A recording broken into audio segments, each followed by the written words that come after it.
देखिए हर खबर सच के साथ। Miss Prasanjit Kaur, IS, Grade 11 CSC 2022। को भी ऐसा ही होना है कि डीसी डिस्ट्रिक्ट का सबसे बड़ा ऑफिसर किसी को आज फेलिसिटेट कर रहे हैं तो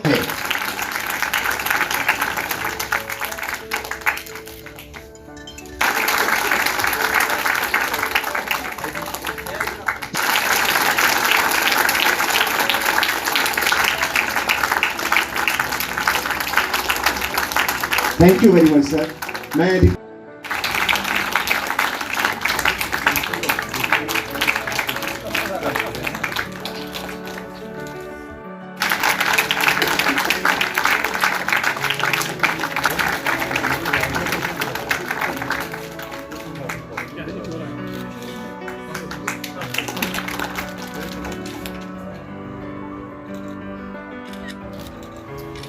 तो दरिया जिस तरफ भी चल पड़े रास्ता हो जाएगा।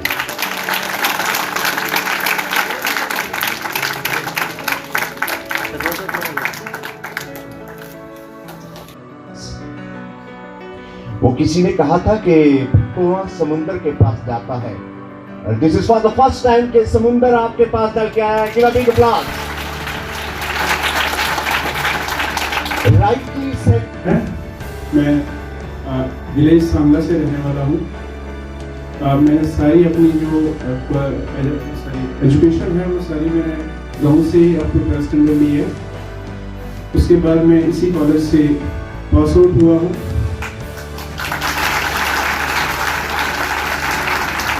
और इस कॉलेज से पास आउट होते ही मैंने योगा स्टेज में एट द एज ऑफ 20 मैंने JKSSB क्वालिफाई किया और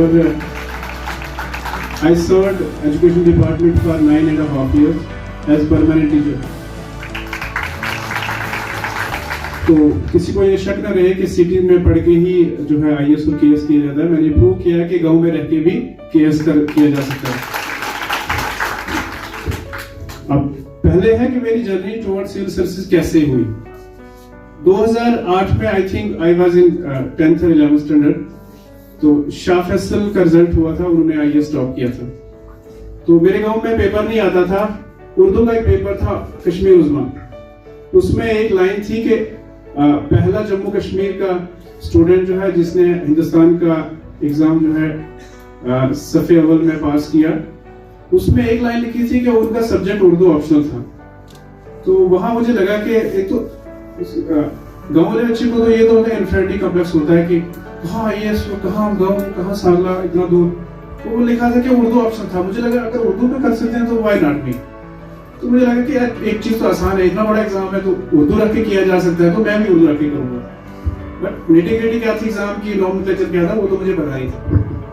फिर फर्दर मैंने मोटिवेशन ली, बहुत सारे IAS आए, बहुत सारे KS हुए। तो इस तरह से मैंने 2016 में पहला प्रीलिम दिया। तो इस पूरे फेज में अप्स एंड डाउन आए, मैंने फेलियर भी देखा, मैंने सक्सेस भी देखी। अल्टीमेटली अल्हम्दुलिल्लाह अल्लाह ताला ने वो चीज दी जिसके लिए मैंने सोचा था। 16 में मैंने प्रीलिम दिया, प्रीलिम क्वालिफाई हुआ, मेंस ड्रॉप हुआ 110 मार्क्स से। तो मुझे लगा ये तो बहुत बड़ा मार्जिन है, तो शायद अब वापस 110 का मार्जिन पास करके मुश्किल है बनना। बट अगेन वही है मोहम्मद अली वाली बात कि मैं अगेन 18 में प्रीलिम दिया, मेंस नहीं हुआ, 6.5 मार्क्स से ड्रॉप हो गया। बट इस टाइम मुझे लगा अब मैं कर सकता हूँ। रीजन बीइंग 110 और 6.5 मार्क्स का डिफरेंस बहुत कम रह गया, अब मैं मंजिल के करीब हूँ। तो अगेन नेक्स्ट ईयर प्रीलिम फिर से दिया मैंने, तो प्रीलिम नहीं हुआ। तो क्योंकि काफ़ी घर में रिस्पॉन्सिबिलिटी मेरे साथ थी, तो उन सब चीज़ों को बैलेंस करके चलना मुश्किल था। प्रीलिम नहीं हुआ तो उस टाइम थोड़ी उम्मीद टूटी, बट मुझे था कि यस करना तो यही है, आप कुछ और है नहीं। अगेन 22 में प्रीलिम दिया, मेंस भी हो गया। बट दिस टाइम मैंने चीज़ें चेंज की, क्योंकि जब फेलियर बार बार आए तो you have to change your strategy.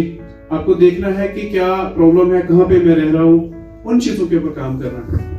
तो इस तरह से फिर इस बार मेंस भी हो गया और इंटरव्यू भी होगा। अल्हम्दुलिल्लाह आज ये मौका मिला आप लोगों से बात करने का।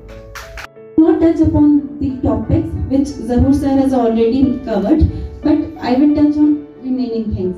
First of all, I will divide my address into 3 segments. First, I will give a small introduction about myself. Then I will just share a story with you, and third, I will share some key takeaways and few lessons which I learned from my journey. First, something about myself. My name is Prasanjit Kaur. I am a native of this place only. I did my bachelor's in science from this prestigious institution, and then I pursued my master's from University of Jammu. Before joining All India Services, I was a part of State Services of Jammu and Kashmir, and presently I am born on Gujarat cadre. Now, the second part is a small story which I want to share with you all. Once there was a professor in a college, and he went to his classroom and he took a glass jar with him, and along with it he took small stones, pebbles and sand with him. All the students were very surprised कि professor sir आज क्या करने वाले. He took that glass jar and placed it on the table, and first of all he put stones inside that glass jar. Then he asked his students कि आप बताओ कि क्या ये glass jar भर चुका है. All the students told कि yes sir ये filled है. Then उन्होंने क्या किया कि जो छोटे छोटे pebbles थे उन्होंने वो उठाए और उस glass jar में डाले. तो somewhere those pebbles found spaces between the rocks and they got adjusted in it. फिर उन्होंने ग्लास जार को थोड़ा सा हिलाया और थोड़ा सा स्पेस और बना के और पेबल्स उसके बीच में एडजस्ट कर लिए. Then he again asked students the same question कि क्या ये ग्लास जार फिल्ड हो चुका है. तो स्टूडेंट्स ने कहा कि हाँ ये फिल हो चुका है. Then he took the third component sand and he put that sand inside it. तो अब क्या था कि वो पूरा का पूरा ग्लास जार एक्चुअली में भर चुका था. अगेन उन्होंने स्टूडेंट्स को पूछा कि क्या ये फिल्ड है. तो स्टूडेंट्स ने कहा यस सर अब तो ये कम्प्लीटली फिल्ड है. अब सिमिलर थिंग मैं आपको रिलेट करूंगी हमारी लाइफ से. ये जो ग्लास जार है ना, it can be related to our life, और जितना भी स्पेस उसके बीच में है ना, वो हमारे पास जितना टाइम है उससे रिलेटेड है. आज यहाँ पर बहुत सी डिस्कशन टाइम मैनेजमेंट से रिलेटेड है, इसलिए मैंने ये चीज कोट की. अब आप देखिए हमारी लाइफ में ना 3 इंपॉर्टेंट चीजें होती है. फर्स्ट तो जो हमारी जितने भी रिलेशंस हैं, फैमिली है, फ्रेंड्स, वो एक पार्ट हो जाता है. सेकेंड पार्ट हमारा करियर का, हमारे प्रोफेशन का, और third as a human being जो भी हमारा लेजर टाइम है वो आ जाता है. आप जो बड़े स्टोन्स हैं आप उनको रिलेट कर सकते हैं अपनी फैमिली, अपने फ्रेंड से. जो छोटे छोटे पेबल्स हैं उनको आप रिलेट कर सकते हैं आपके करियर से. और द थर्ड थिंग जो सैंड है उसको आप रिलेट कर सकते हैं अपने लेजर टाइम से. अब अगर आपके पास वो जो पूरा अलॉटेड टाइम है, अगर उस ग्लास जार में आप पूरा का पूरा सैंड, पूरा का पूरा लेजर टाइम डाल देंगे तो उसमें ना तो स्टोन्स के लिए जगह बचेगी ना पेबल्स के लिए, और आपका पूरा टाइम वेस्ट हो जाएगा. ऑन द अदर हैंड अगर आप सबको इक्वल प्रोपोर्शन में रखेंगे तो आप एक फ्रूटफुल लाइफ जिएंगे. तो दिस वाज थिंग कि आपको अपनी चीज़ों को प्रायोरिटाइज करना, हमें किसी एक चीज़ को ज़्यादा प्रेफर नहीं करना, सबको ही बैलेंस देना है, क्योंकि लाइफ में सब कंपोनेंट्स की बहुत अहमियत होती है. अब थर्ड थिंग जो मेरे आर्टिस्ट का है कि टेक अवेज जो मैंने सीखा है अपनी जर्नी में, मैं वो बताऊंगी. पहली चीज़ तो यही आ गई कि हमें चीज़ों को प्रायोरिटाइज करना सीखना चाहिए. जो चीज़ जैसे अगर प्रिपरेशन में जैसे मैंने बहुत से सब्जेक्ट्स के बारे में ऑलरेडी मेंशन किया हुआ है, आपको जो सब्जेक्ट लगता है कि ये मेरे लिए वीक है आप उसके ऊपर काम करें, रेदर देन कि किसी और का सुन के कि उसने कैसे किया. जैसे फॉर एग्जाम्पल अगर कोई स्टूडेंट इकोनॉमिक्स का है तो उसको इकोनॉमिक्स पढ़ने में इतना टाइम नहीं लगेगा. बट अगर कोई किसी और बैकग्राउंड का, फॉर एग्जाम्पल मैं साइंस बैकग्राउंड की थी तो मुझे वो ही सबसे डिफिकल्ट लगता था. तो आपने अपनी चीज़ों को प्रायोरिटाइज करना है. जो चीज़ हो सकता है जो मेरी प्रायोरिटी है वो आपकी ना हो, जो आपकी है वो मेरी ना हो, तो आपको चीज़ों को प्रायोरिटाइज करना है और जो चीज़ आपके टॉप प्रायोरिटी में है उसको सबसे ज़्यादा आपको डेडिकेट करना है. This is one thing. Second thing is that कि आपको कमिटेड रहना है. टोटल कमिटमेंट एक कॉमन डिनोमिनेटर होता है सभी सक्सेसफुल मैन एंड वुमेन की लाइफ में. कमिटमेंट के बिना कुछ भी नहीं मिलता है. आप मुझे आज भी याद है मेरे टीचर यहाँ पे बैठे हुए हैं, तो जब मैं यही कॉलेज में थी तो उन्होंने हमें एक चीज़ कही थी कि आप अपनी लाइफ के 2 इयर्स सेक्रीफाइस कर दीजिए तो आप कहीं ना कहीं पहुंच जाएंगे जिस भी फील्ड में. तो मैं ये चीज़ सच में कहूँगी कि अगर आपका टोटल कमिटमेंट सिर्फ 2 इयर्स का होगा ना, आप 2 इयर्स के बाद अपनी पोजीशन देख लीजिएगा, जहाँ आपको पहुँचना है आप वो वहाँ जरूर पहुँचोगे. तो total commitment is very important. तो और सवाल मैं कहूँगा, आप में से ऐसे कितने हैं जिन्होंने थोड़ा बहुत किस्म की प्रिपरेशन ऑलरेडी शुरू कर दी है? Okay, not much, that's perfectly fine. और कोई ऐसा जो ऑलरेडी किसी किस्म की कोचिंग, यहाँ मतलब ऑनलाइन कोचिंग ही ले सक रहा होगा, जो ले रहा है ऑनलाइन कोचिंग या ऑनलाइन टेस्ट सीरीज में भी? ओके, कोई नहीं, परफेक्टली फाइन. पहले तो ऐसा ही है कि आप जो कहा जाता है कि अगर आपने बेसिक क्रैक करना है और आईएएस बनना है तो बस 12th क्लास से शुरू हो जाओ या ग्रेजुएशन भी शुरू हो जाओ, वैसा कुछ नहीं है. I mean, this is my strong belief कि आप किसी भी स्टेज पे ये जर्नी शुरू करें.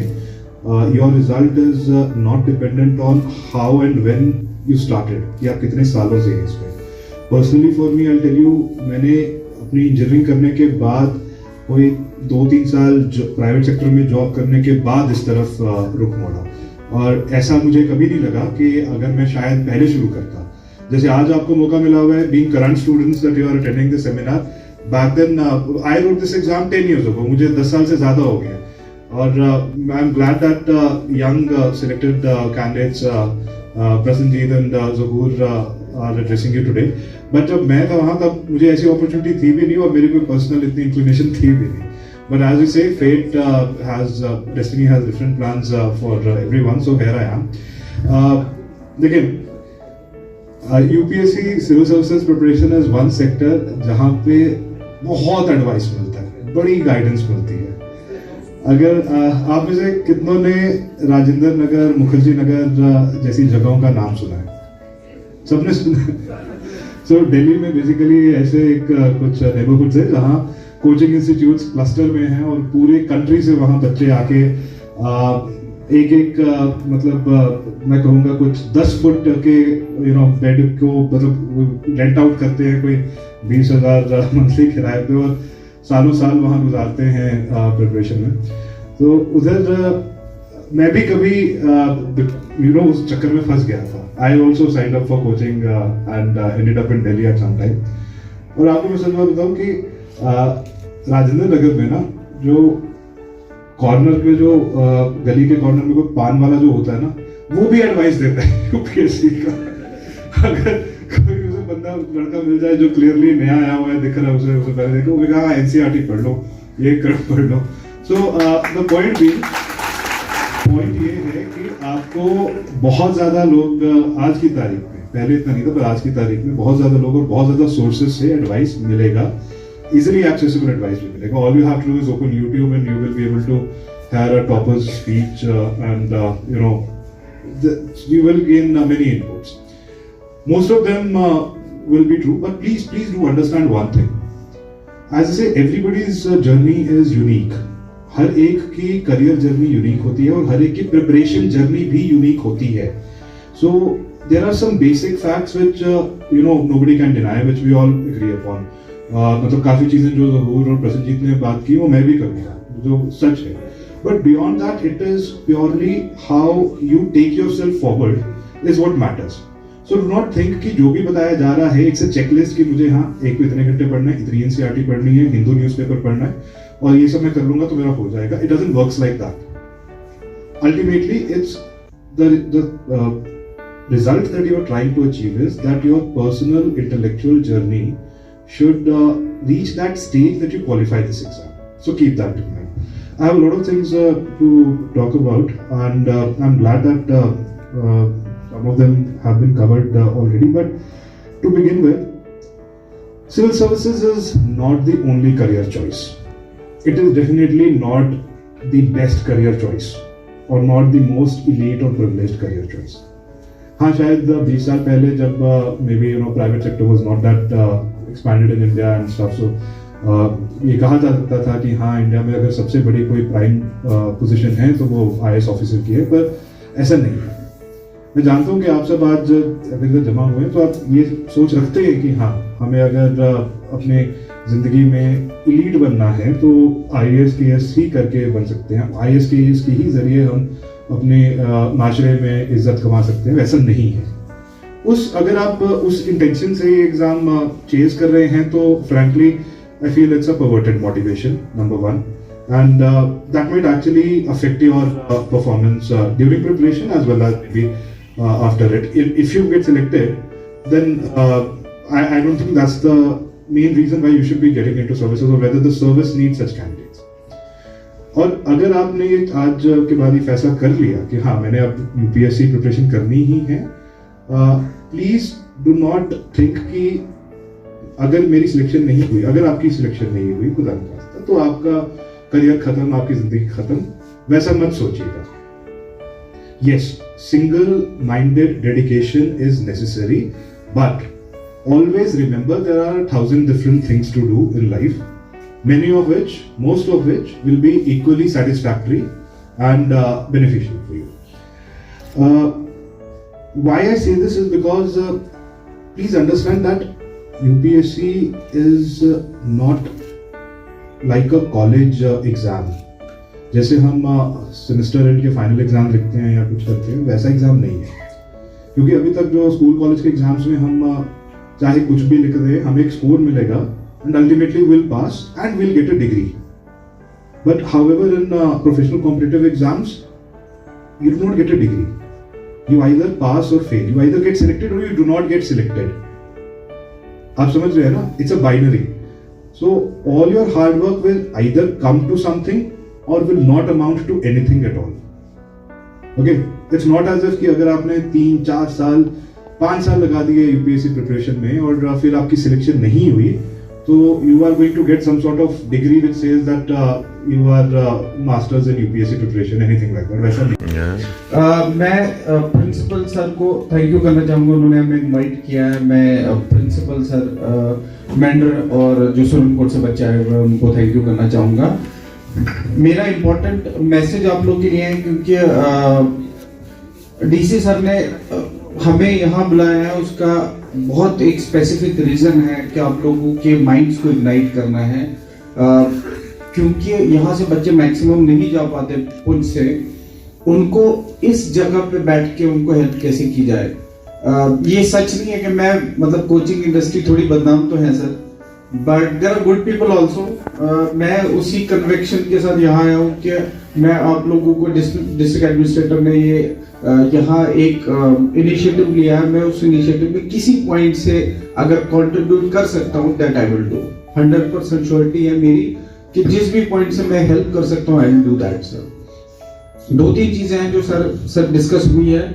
एक के सर ने बोला कि यहाँ अगर फाइनेंशियली किसी को सपोर्ट चाहिए होगा, फाइनेंशियली बच्चा नहीं अफोर्ड कर सकता, उसमें हम आगे बढ़ के सर को ये बोलते हैं कि सपोजिटली अगर आपके थ्रू से कोई रिकमेंडेशंस हमें आती हैं, वो जम्मू पढ़ना चाहते हैं, श्रीनगर पढ़ना चाहते हैं, will take that student sir.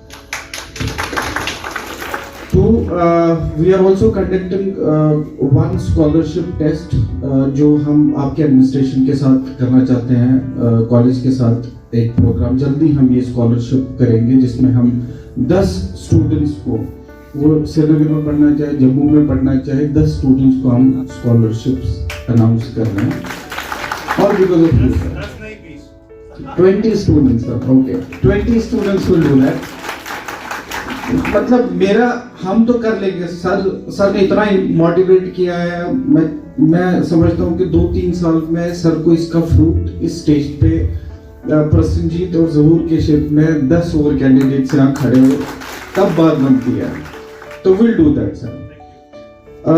मैं क्योंकि ये स्कॉलरशिप हम आपके कॉलेज में सर करेंगे, हम पेपर सेट करेंगे, जो भी अच्छा करेंगे उसमें हम उसको जम्मू श्रीनगर या किसी भी सूरत में उनको हेल्प चाहिए होगी, ऑनलाइन सर्विसेज भी हैं, ऑनलाइन लेना चाहे दैट कैन बी डन. इसके अलावा सर क्योंकि ये सारी चीजें हो रही है तो आप सर से हमारी डिस्कशन हुई है कल. बहुत रॉ एक आइडिया लेके सर ने हमें बुलाया था. 2 या 3 दिन पहले सर ने फोन किया था कि इस तरह का प्रोग्राम है. उससे मतलब लीडरशिप मुझे आपकी पता चली है सर कि if you think something you want to do it now. मतलब वो कितना जल्दी हो सकता था ये मुझे नहीं पता था ऑनेस्टली कि एडमिनिस्ट्रेशन या किसी भी डिपार्टमेंट में या किसी भी डिस्ट्रिक्ट में मैंने ऐसा होते नहीं देखा कभी. Thank you so much for that. और इतना जल्दी इनिशिएटिव लिया आपने, तो उससे ज्यादा मैं हेल्प करने की कोशिश करूंगा बच्चों को कि ये जो एक महीने का प्रोग्राम सर ने प्रपोज किया है कि हम 1 महीने का प्रोग्राम हम ये देखना चाहेंगे कि आप सारे लोगों में कौन लोग लेना चाहते हैं इसको। हम उस प्रोग्राम में कुछ फैकल्टीज को यहाँ भेजेंगे फिजिकल क्लासेस के लिए। सारी डिस्कशंस हम करेंगे, उसके बाद जो आउटकम आएगा वो हम स्टूडेंट से शेयर करेंगे। वो एक प्रोग्राम 1 महीने का प्रोग्राम जरूर होगा, बट उसमें सारे सब्जेक्ट्स केटर किए जाएंगे। बहुत स्पेसिफिकेशंस के साथ जो सब्जेक्ट में बहुत इंपॉर्टेंट चीज होगी वो आप लोग को बताई जाएगी, क्योंकि सर ने अपने पूरे स्पीच में आप लोग को ये जरूर बोला है कि आप अपने आप को थोड़ा आइडेंटिफाई करना, वेदर यू आर आप रिलेट कर पा रहे हो उन सर्विसेज के लिए कि नहीं। वो उस महीने में आप काफी सारा आप लोग को आइडिया लग जाएगा। तो ये 2-3 चीजें हैं, वो सारा हम आप लोग के साथ SMS और व्हाट्सएप पे शेयर करेंगे, सर के साथ शेयर करेंगे, आप लोग को वो सारा मैसेज चला जाएगा। एंड ज़हूर एंड प्रसन्नजीत, मैं आप लोग को थैंक यू करना चाहूंगा, क्योंकि हमारा ये फॉर्चुनेटली प्रसन्नजीत का 10 दिन का, क्योंकि लबासना में थे ये, अभी इन्होंने भारत दर्शन किया है 10 दिन के इस टाइम में जिस दिन सर ने फोन किया उससे नेक्स्ट या दूसरे दिन प्रसन्नजीत को यहाँ आना था। सर को पता चला तो सर ने ये बोला कि प्रसन्नजीत भी यहाँ है। प्रिंसिपल सर जम्मू में थे, इत्तेफाक से सारी कड़ियां जुड़ी इसमें, और सर ने बोला कि ये 2-3 दिन में इसको कंक्लूड, हम शायद मैं और प्रिंसिपल सर थोड़ा और टाइम लेना चाह रहे थे, but sir did not give us time. He said अगर प्रसन्नजीत यहाँ है, ज़हूर यहाँ है, तो let us take the advantage of it. तो आई थिंक वो इनिशिएटिव आप लोग के जरूर काम आएगा। 2-3 साल में इंशाल्लाह हम बहुत सारे लोगों को यहाँ स्टेज पे बुलाएंगे वापस, और आप लोगों से आपके सक्सेस स्टोरीज सुनाएंगे। आज हमने डिग्री कॉलेज पुंछ में एक सिविल सर्विसेज प्रिपरेशन सेमिनार रखा है पुंछ में, because candidates students do not have access to coaching institutions और गाइडेंस सिस्टम्स। सो इसलिए हमारी कोशिश है कि हम इस सेमिनार के थ्रू जितने भी यहाँ हमारे स्टूडेंट्स हैं उनको एक अपॉर्चुनिटी दें, so that they can understand the preparation process better. We have Prasannajit and Zahoor with us, local students who have been extremely successful in UPSC and JKPSC, and we hope that through the seminar candidates from Punch will be able to get a better जी ये orientation seminar है, तो हमारा मकसद है कि जो interested candidates हैं उनको हम बता पाएँ कि प्रिपरेशन की में कितनी मेहनत और कितनी क्या क्या चाहिए, क्या ज़रूरत है उन्हें करने की, and accordingly they can take the plunge. ठीक है, थैंक यू। ये प्रोग्राम असल में DC पुंछ ने ऑर्गेनाइज़ किया हुआ है, जिसमें उन्होंने चाणक्य IAS एकेडमी को इनवाइट किया है। हम अपने एक्सपर्ट्स को लेके आए हैं। प्रसन्नजीत कौर जो इधर ही इसी कॉलेज की डिग्री कॉलेज की पढ़ी हुई है, ज़हूर है इसी कॉलेज का पढ़ा हुआ है। प्रसन्नजीत कौर का रैंक 11th है UPSC 2022 में, और ज़हूर का रैंक JKS में 2023 में 22nd है। तो इन दोनों को इनवाइट किया है हमने, अपने एक्सपर्ट चाणक्य IAS एकेडमी के लाया है। पर्पज़ इस प्रोग्राम का हमारा और एडमिनिस्ट्रेशन का ये है कि हम ज़्यादा से ज़्यादा अवेयरनेस फैलाएं बच्चों में और उनको मोटिवेट करें इन सर्विसेज में जाने के लिए, जो एक्चुअली पॉसिबल हो रहा है क्योंकि डिस्ट्रिक्ट एडमिनिस्ट्रेशन ने बड़ी मेहनत की है। आप देख सकते हो कि बहुत सारे बच्चे हैं, मतलब 400-500 बच्चे मेरा ख्याल अंदर बैठे हुए हैं इस टाइम, उनको सुन रहे हैं। तो आई एम श्योर कि आगे आने वाले टाइम में काफ़ी सारे बच्चे इन एग्ज़ाम्स के लिए अपेयर होंगे और काफ़ी सारे बच्चे इन एग्ज़ाम्स को क्लियर करेंगे, यही हमारा मकसद रहेगा। क्या लगता है आपको ऐसे सेमिनार करने से बच्चों में किस तरह की ऐसे सेमिनार करने के से बच्चों में एक तो अवेयरनेस UPSC स्टेट सर्विसेज की तो हो ही रही है, प्लस उनको बेसिक एक करियर काउंसलिंग हो रही है। फार फ्लंग एरिया है पुंछ, बहुत ज़्यादा नज़दीक तो है नहीं, जम्मू से बहुत ज़्यादा डिस्टेंस है, तो एवेन्यूज़ इनके पास बच्चों के पास काफ़ी कम है, और उस गैप को फुलफ़िल करने के लिए हम आए हैं। और हम ना सिर्फ सिविल सर्विसेज और स्टेट सर्विसेज की इनको गाइडेंस देंगे, बल्कि इनको करियर काउंसलिंग इन जनरल हम काउंसलिंग करेंगे इनको। देखिए हर खबर सच के साथ।